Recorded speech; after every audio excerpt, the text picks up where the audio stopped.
नमस्कार साथियों की फैक्ट में आप सभी का स्वागत है। उम्मीद करता हूं कि आप सभी लोग बेहतर होंगे। सभी सनातनी और राष्ट्रवादी भाई बहनों से अपील रहेगी कि चैनल को सब्सक्राइब करिएगा, वीडियो को लाइक करिएगा और अधिक से अधिक लोगों तक शेयर कर दीजिएगा। सुप्रीम कोर्ट के चीफ जस्टिस डीवाई चंद्रचूड़ 10 नवंबर को रिटायर होने वाले हैं। उससे पहले बहुत सारे फैसले जो उन्होंने पहले उसकी सुनवाई हो चुकी थी उस पर वो दे रहे हैं। उसमें कई सारे बड़े फैसले हैं, लेकिन उन सारे फैसलों के बीच में अगर आप एक बात देखेंगे तो बैलेंसिंग एक्ट भी चीफ जस्टिस डीवाई चंद्रचूड़ कर रहे हैं। बैलेंसिंग एक्ट क्या है कि कुछ इस पक्ष की कुछ उस पक्ष की। ये ऐसा क्यों कर रहे हैं सीजीआई चंद्रचूड़, यह समझ से परे। लेकिन एक बात समझ में आ रही है, जब से chief justice of India D Y Chandrachud के घर गणेश उत्सव में प्रधानमंत्री नरेंद्र मोदी शामिल हुए, उसके बाद से पूरा वामपंथी गिरोह डीवाई चंद्रचूड़ के पीछे पड़ा हुआ है। आपने देखा होगा, मीडिया से लेकर के बड़े बड़े प्रबुद्ध जो अपने आप को कहते हैं वामपंथी, वो और खुद सुप्रीम कोर्ट के कई सारे बड़े वकील, उसमें से सुप्रीम कोर्ट बार एसोसिएशन के अध्यक्ष कपिल सिब्बल वगैरह सारे ने बहुत आलोचना की। नहीं जाना चाहिए, चीफ जस्टिस को नहीं बुलाना चाहिए, ये सेपरेशन है, पावर है, दुनिया भर की चीजें हैं। भारत में एक संविधान है, संविधान साफ साफ कहता है कि कोई कहीं भी जा सकता है, कोई कहीं भी आ सकता है।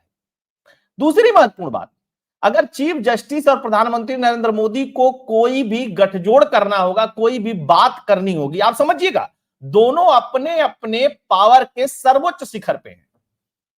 वो जुडिशरी के सर्वोच्च शिखर पे चीफ जस्टिस डीवाई चंद्रचूड़, और प्रधानमंत्री डेमोक्रेसी के जो इलेक्टोरल प्रोसेस होता है उसमें सबसे टॉप पे। वो फोन पे भी बात कर सकते थे। अगर उनको कोई सेटिंग गेटिंग करनी होगी तो उनके गणेश उत्सव में उनके घर जाने की क्या जरूरत थी, वो कहीं से भी कर लेते, ये कोई बहुत बड़ी बात नहीं थी।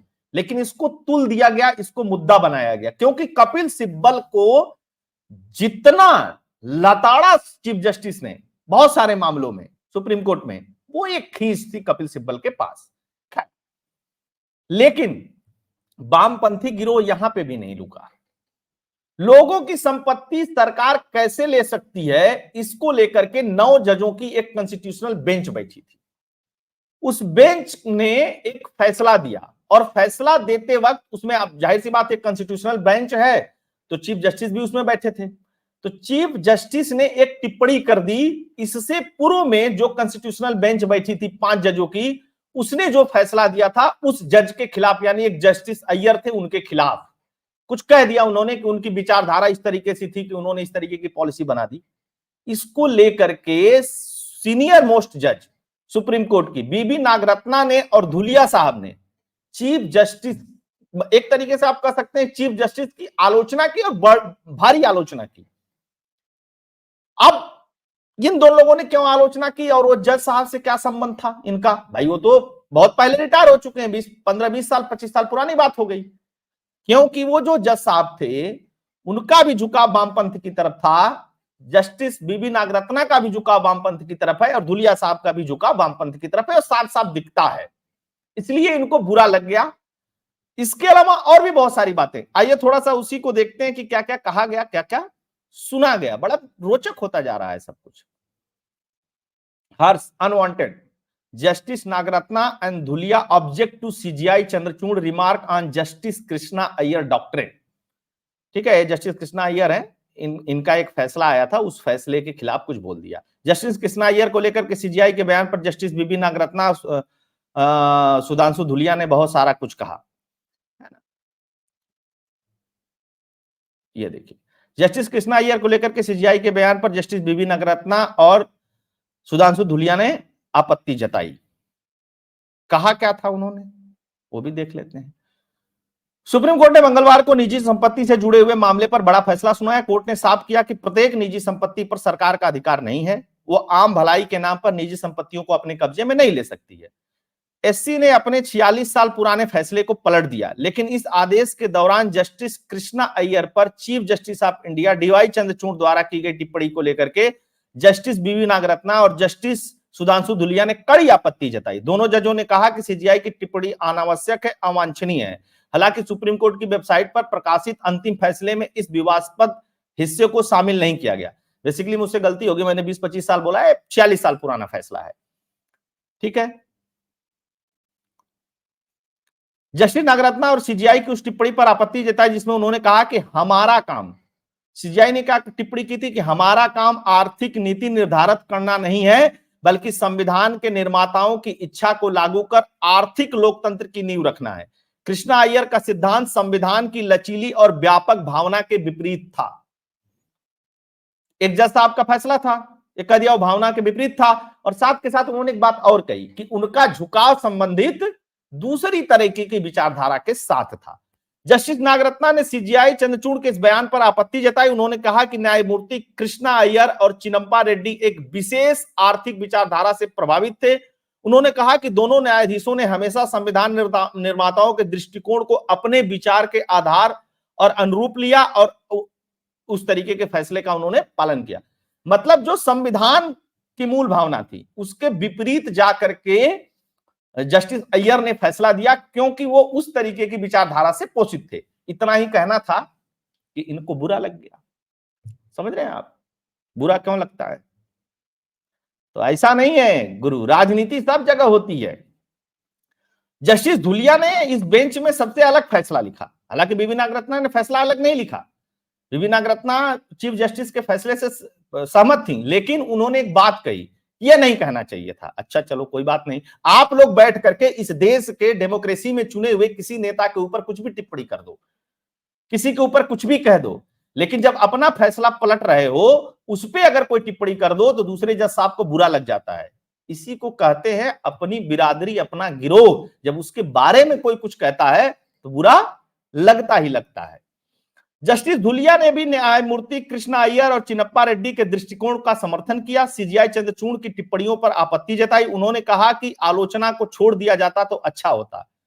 कृष्णा अय्यर और चिदंबा रेड्डी का सिद्धांत हमेशा हमारे न्याय के रास्ते को रोशन करता रहेगा। उनके द्वारा दिए गए निर्णयों में केवल न्याय का सिद्धांत नहीं बल्कि लोगों के प्रति एक गहरी सहानुभूति भी थी। अच्छा जी, उसी विचारधारा से लोग भी प्रभावित हैं। खैर, अब दूसरी चीज देखिए क्या चल रहा है। चीफ जस्टिस सफाई दे रहे हैं। क्या सफाई दे रहे हैं? प्रधानमंत्री का मेरे घर आना कोई गलत नहीं। और राम मंदिर वाले फैसले में इन्होंने कहा कि भगवान से प्रेरणा लेकर के मैंने राम मंदिर का फैसला दिया था। उस पर भी आलोचना होने लगी कि आप भगवान से प्रेरणा लेकर के फैसला देंगे कि कानून की किताब पढ़ करके। तो कानून की किताब पढ़ करके जब सीजीआई फैसला देते हैं और किसी की आलोचना करते हैं तो कहते हैं कि नहीं नहीं वो उनकी डॉक्ट्रिन थी, आप उसकी आलोचना नहीं कर सकते हैं।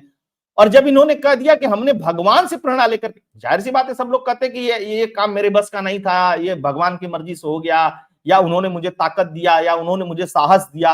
ये सामान्य सी एक चीज है जिस बात को सीजीआई चंद्रचूड़ ने कह दिया, लेकिन भगवान का नाम आ गया। वामपंथी गिरोह एकदम तिलमिला गया, ऐसा तिलमिला के नाचने लगा, ऐसा डांस करने लगा, और ऐसी नफरत हिंदुओं के प्रति, भगवान के प्रति उन्होंने दिखाई जैसा कभी नहीं दिखाया गया होगा, भूतो न भविष्यति। लेकिन एक चीज और है, यही नहीं दिक्कत है। वामपंथी तो बैठ करके कह रहे हैं कि इस देश में राहुल गांधी कमजोर थे, विपक्ष कमजोर था, तो विपक्ष की भूमिका निभानी चाहिए थी सुप्रीम कोर्ट को। सुप्रीम कोर्ट का काम विपक्ष की भूमिका निभाना नहीं है। इतना घटिया स्तर पर उतर करके वामपंथी जो खुद को बुद्धिजीवी कहते हैं वो बहस कर रहे हैं। अब आपको उनसे भी एक निचले पायदान उतर करके बहस करनी पड़ेगी। सोचिए, सिटिंग चीफ जस्टिस को सफाई देनी पड़ रही है कि उनसे मिलने प्रधानमंत्री क्यों चले आए। इस देश में डेमोक्रेसी, आजादी की बात करने वाले, इंडिपेंडेंस की बात करने वाले लोग इतने मात्र से डर जाते हैं। फिर मैं दोहरा देता हूं, जिसको सेटिंग करनी होगी ना उसको किसी के पूजा करने जाने की जरूरत नहीं होगी, वैसे भी सेटिंग कर सकता है। खैर, अभी दे रहे हैं तो क्या कर रहे हैं सीजीआई? बैलेंसिंग कर रहे हैं, दोनों तरफ चल रहे हैं कि भैया अंतिम समय पे गाली कम मिले। फिर सीजीआई कहते हैं कि परिपक्वता की भावना लाइए। पीएम मोदी का मेरे घर आना कहीं से गलत नहीं, रिटायरमेंट से पहले सीजीआई की सीख। सीजीआई ये भी कह रहे हैं कि आमतौर पर हमारे बीच में वो बात नहीं होती जिसपे फैसला देना होता है। सामाजिक बात होती है, प्रशासनिक बात होती है, मेरी मंत्रियों से भी बात होती है, प्रधानमंत्री से भी बात होती है, बजट की बात होती है, कोई बिल्डिंग बनाने की बात होती है, नए नवाचार की बात होती है। जैसे मान लीजिए 7,000 करोड़ प्रधानमंत्री ने दिया ना, कि आप भैया जितनी भी कोर्ट हैं सबको ई कोर्ट में तब्दील करिए, बिल्डिंग्स बनने के लिए दी जाती है, नया इंस्टीट्यूशनल बनने के लिए दिया जाता है, ट्रेनिंग के लिए पैसा दिया जाता है, तो जाहिर सी बात है सरकार और जुडिशरी मिलेगी तभी यह मसला सॉल्व होगा, हवा में तो हो नहीं जाएगा। लेकिन सफाई देनी पड़ रही है चीफ जस्टिस साहब को। अच्छा, सीजीआई एक बात और कहते हैं कि judicial independence doesn't mean always ruling against government. कह रहे हैं कि जुडिशियल इंडिपेंडेंस का मतलब यह नहीं होता कि आप सरकार के खिलाफ हमेशा फैसला दीजिए, बात तो सही है, लेकिन इस देश का लेफ्ट लिबरल गिरोह, चाहे वो कांग्रेस पार्टी हो, चाहे ये जितने हो, आप देखिए कैसे कैसे वीडियो बना रहे हैं। आप अंजुम के चैनल पे चले जा करके देख लीजिए, आप आशुतोष के चैनल पे देख लीजिए, आप रवीश के चैनल पे देख लीजिए, आप और भी वामपंथी जो मीडिया है, मेन स्ट्रीम में तो डायरेक्ट सब लिख नहीं पाते हैं, तो इधर शिफ्ट हो गए हैं। आप जाकर के देखिए किस तरीके की, और यही कुछ समय पहले चीफ जस्टिस को अपना बाप बना करके घूम रहे थे। लिटरली लग रहा था कि इनके सारे के बाप जो है वो चीफ जस्टिस है। जब इलेक्टोरल बॉन्ड पे फैसला आता है तो बाप के बाप भी हो जाते हैं चीफ जस्टिस इनके, लेकिन जैसे ही इनके खिलाफ, इनकी मंशा के खिलाफ कोई फैसला आ जाता है तो सीजीआई बिक गया जी, सीजीआई बिक गया जी, सीजीआई बिक गया जी। हम लोगों का स्टैंड आज तक वही है, जैसा फैसला दोगे वैसा विश्लेषण होगा, सिंपल सी बात है। राष्ट्र के खिलाफ फैसला दोगे, इस देश की मूल भावना के खिलाफ फैसला दोगे तो आलोचना होगी, आलोचना से परे सुप्रीम कोर्ट भी नहीं है, इस बात को अच्छे से लोग समझ लें।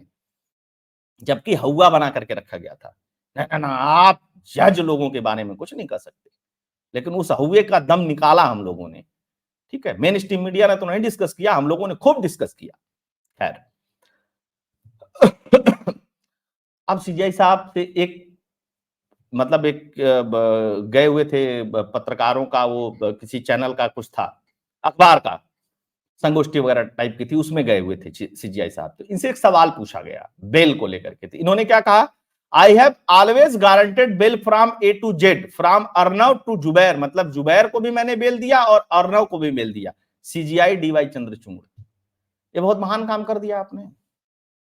आप इसको बोलते कि कानून संगत, न्याय संगत था, इसीलिए तो कहा जा रहा है कि बैलेंसिंग एक्ट कर रहे हो। अर्नव गोस्वामी को भी आपने दे दिया बेल, तो आपने जुबैर को भी बेल दे दिया। अरे मामले की गंभीरता को देखते उसके हिसाब से बेल देते। साफ साफ दिख रहा था कि फंसाया गया है अर्नव गोस्वामी को, और दूसरी तरफ साफ साफ पता चल रहा था कि जुबैर ने गलती की है, तो आपने दोनों को तौल दिया एक ही उस पे। चीफ जस्टिस ने एक चीज निकाली थी, बेल जो है ना वो अधिकार है, जेल जो है वो एक्सेप्शन है। गजब खेल है भाई, अपराधी डरेगा कैसे। तो सीजीआई साहब तो अब जा रहे हैं, जाने से पहले बहुत सारे फैसले दे रहे हैं, लेकिन कुछ उपलब्धियां इनके नाम जुड़ रही हैं। एक उपलब्धि क्या जुड़ रही है, आजाद भारत के पहले चीफ जस्टिस ऑफ इंडिया हैं जो सबसे अधिक कॉन्स्टिट्यूशनल बेंच के फैसले देंगे, यानी संवैधानिक बेंच के फैसले देंगे, यानी बड़े फैसले। और जो सुप्रीम कोर्ट में पेंडिंग बड़े फैसले थे, जो बहुत सालों से पेंडिंग थे, उसमें से लगभग 80% फैसले चीफ जस्टिस डीवाई चंद्रचूड़ ने या मामले निपटा दिए हैं। तो ये एक उपलब्धि है। अब उसमें फैसला क्या आया नहीं आया उसकी आलोचना होगी, उसकी सारी बातें होंगी, लेकिन निपटा दिया इन्होंने। बहुत सारे थे, अभी मोटर व्हीकल एक्ट में एक मामला आया था, ड्राइविंग लाइसेंस वाला और इंश्योरेंस वाला, उसको उन्होंने निपटा दिया, उसके बारे में किसी को पता ही नहीं था। बड़ा फैसला था, आम जनता को प्रभावित करने वाला फैसला था। इसके अलावा 370 का मुद्दा आप लोग जानते ही हैं, एलजीबीटीक्यू, हालांकि एलजीबीटीक्यू में खिलाफ थे उस फैसले लिखने वाले में। इसी तरीके से बहुत सारे मामले, और अभी भी कई सारे आने बाकी हैं। 10 तारीख तक देखिए कितने कितने फैसले आते हैं, कितनी कितनी आलोचना होती है, और इस देश के चीफ जस्टिस डीवाई चंद्रचूड़ साहब इस देश के वामपंथियों को कितना सफाई देते हैं, कितना सफाई पेश करते हैं। आखिर क्या जरूरत है इनको सफाई पेश करने की। अब कुछ लोग तो कह रहे हैं कि इनके बेटे भी तैयार हो रहे हैं, आगे से अगर इकोसिस्टम का हिस्सा नहीं रहेंगे सफाई दे करके तो फिर उसके कैरियर पे बातें आ जाएंगी। अब सच्चाई जो कुछ भी है वो तो आगे निकल करके आएगा, लेकिन एक चीज मान करके चलिए कि सबसे अधिक सारे पक्षों से अपने अंतिम समय पे गाली सुनने वाले एकमात्र चीफ जस्टिस ये भी रहेंगे, जिनका नाम है डीवाई चंद्रचूड़। तो होप दोस्तों ये एनालिसिस, फैक्ट, कंटेंट आप लोगों को अच्छा लगा होगा तो इस चैनल के लिए कंट्रीब्यूट और डोनेट करते रहिएगा। डोनेट और कंट्रीब्यूट करने के लिए फोन पे, पेटीएम का नंबर स्क्रीन पे दिया हुआ। आप सभी जुड़े बहुत बहुत धन्यवाद। जय हिंद, जय भारत, जय श्री राम।